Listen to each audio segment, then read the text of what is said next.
నా పేరు సబ్బినేని శ్రీనివాసరావు.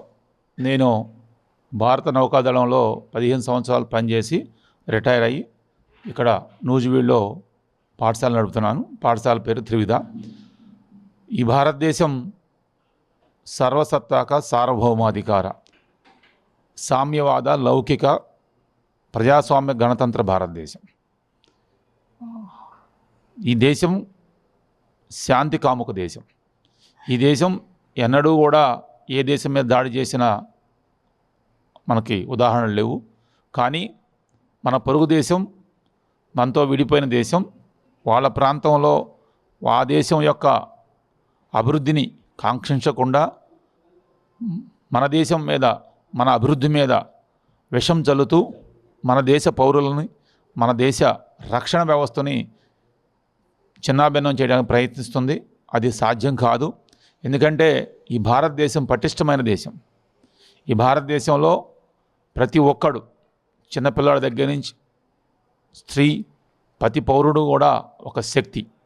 మరి ఉగ్రవాదులు భిన్న లక్ష్యాలతో వారు పాకిస్తాన్ యొక్క ప్రేరేపిత ఉగ్రవాద సంస్థలు ఏవైతే ఉన్నాయో మరి ఈ భారతదేశంలో చొరబడి ఈ భారతదేశ పౌరులను సంహరించడం ద్వారా మరి ఎలాంటి సందేశాన్ని పంపిస్తున్నారో వాళ్ళకి అర్థం కావట్లేదు.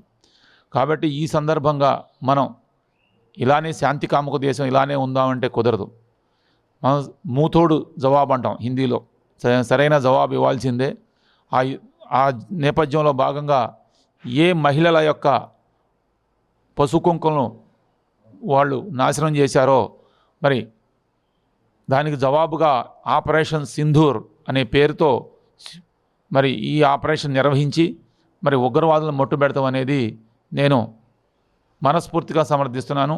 ఇలాంటి ఆపరేషన్స్ ద్వారా వాళ్ళు వాళ్ళ స్థావరాలని, ఉగ్రవాద స్థావరాలని నాశనం చేసినప్పుడే భారతదేశం తలెత్తుకొని తిరగలదు. భారతదేశ ప్రతి పౌరుడు కూడా ఈరోజు ప్రభుత్వం తీసుకున్న నిర్ణయాలని పట్ల గర్వంగా, సగౌరవంగా తలెత్తుకోగలుగుతున్నాడు. భారతదేశం అటు విద్యలోనూ, అభివృద్ధిలోనూ, అదేవిధంగా రక్షణలోనూ ఏ దేశానికి కూడా ధీటుగా, ఏ దేశానికి కూడా తగ్గకుండా ముందుకెళ్తున్న ఈ సందర్భంలో పాకిస్తాన్ ముష్కరులు, పాకిస్తాన్ పెంచి పోషిస్తున్న ముష్కరులు చేయటం మంచి పద్ధతి కాదు. మరి ఈ సందర్భంగా నేను మరి ఎవరైతే దేశం పట్ల, సమాజం పట్ల, దేశ రక్షణ పట్ల నీతి నిజాయితీతో వ్యవహరించరో వాళ్ళకు కూడా ఇది ఒక హెచ్చరిక ఉండాలని కోరుకుంటున్నాను. జై హింద్, మేరా భారత్ మహాన్.